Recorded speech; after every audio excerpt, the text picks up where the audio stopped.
O momento da passagem do Império para a República marca naturalmente a cidade do Rio de Janeiro, porque era a corte imperial, depois capital federal, então era um centro de poder, então todas as transformações políticas passam pela cidade.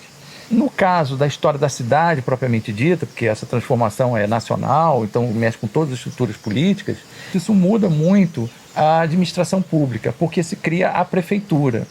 A criação da prefeitura muda completamente a gestão municipal, né? A administração pública municipal, que separa o executivo do legislativo. Isso significa dizer que quem fazia lei não aplicava a lei, não é? E, portanto, quem definia o orçamento não era quem aplicava o orçamento.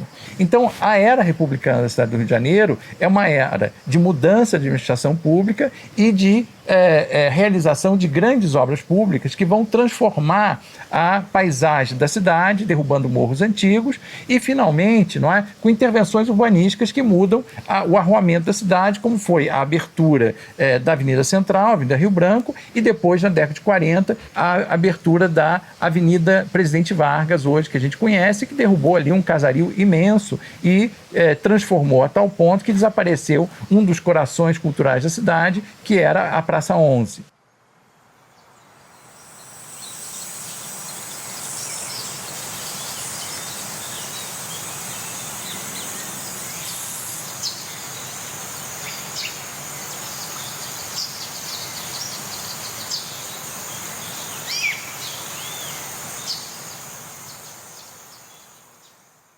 O período republicano da cidade é o período também que marca a separação da igreja do Estado. E a partir desse momento, né, a gente pode dizer que a cidade ganha uma feição católica nas ruas.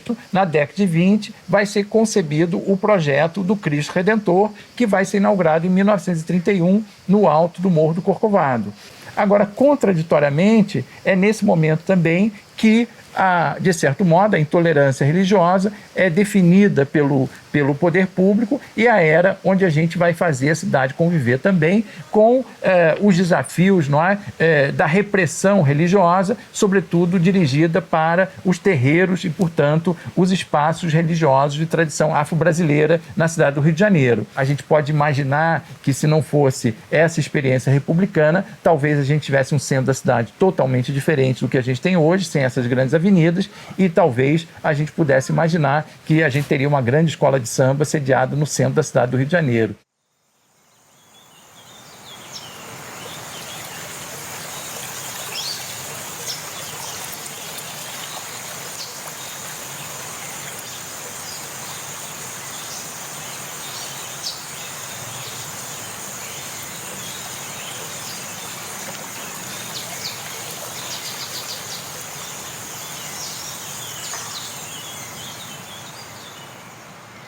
Falar da presença, né, dos povos originários, da participação dos povos originários, né, e dos afrodescendentes na história do Rio de Janeiro é um capítulo sempre muito importante, porque faz parte, não é, da produção, do silenciamento, do esquecimento em torno da história da cidade.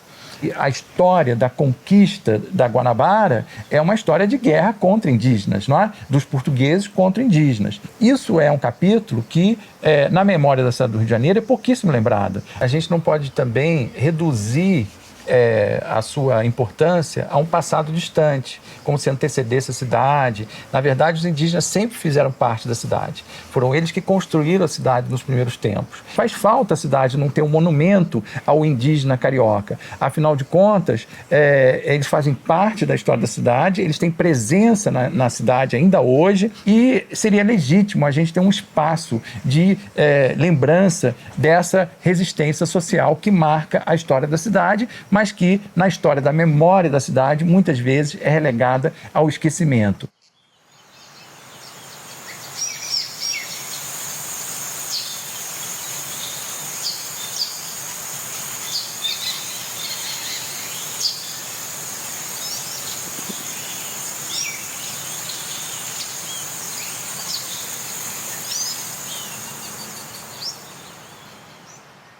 Em relação à história, não é, dos negros, afrodescendentes e africanos na cidade do Rio de Janeiro, a gente não pode esquecer, não é, que a cidade do Rio de Janeiro foi o maior porto onde escravizados chegaram nas Américas.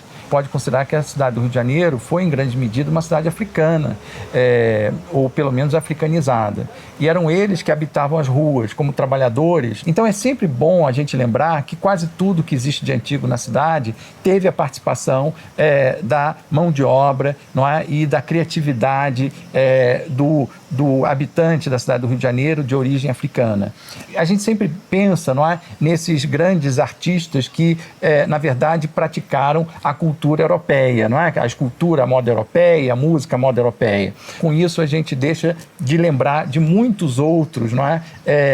Africanos ou descendentes africanos que viveram na cidade do Rio de Janeiro e que foram importantes para a sobrevivência e para a resistência das tradições africanas na cidade e que muitas vezes foram reprimidas. No século XX que a gente vai ver a causa do movimento negro, né, se afirmar na história da cidade do Rio de Janeiro. Hoje a gente tem essa presença cultural do negro e que representam a causa da resistência negra. Isso faz parte da história da cidade do Rio de Janeiro. E não é uma história de festa, é uma história de luta e de resistência social que precisa ser lembrada. Por isso a gente tem o Monumento ao Zumbi, por isso a gente tem as nossas escolas de samba, a gente tem os nossos lugares, não é, de festa popular na cidade, pelo reconhecimento da igualdade dos cidadãos cariocas e, sobretudo, pelo direito à identidade étnica, o direito à sua tradição religiosa, o que faz a gente sempre lembrar que a cidade do Rio de Janeiro é uma cidade onde a democracia tem história e faz a gente lembrar que democracia se faz com luta e pela conquista dos direitos.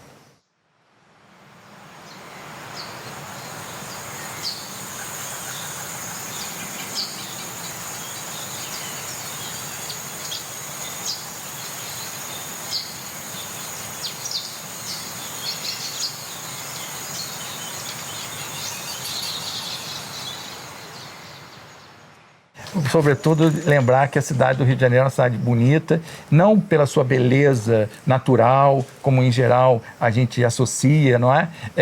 A cidade maravilhosa, mas sobretudo porque ela tem uma história maravilhosa, de gente maravilhosa, que faz a cidade viver a democracia intensamente. Se isso ainda não é realidade, é a cidade que a gente sonha e que a gente gostaria, não é, que vivesse a cada dia novo da nossa vida aqui no Rio de Janeiro.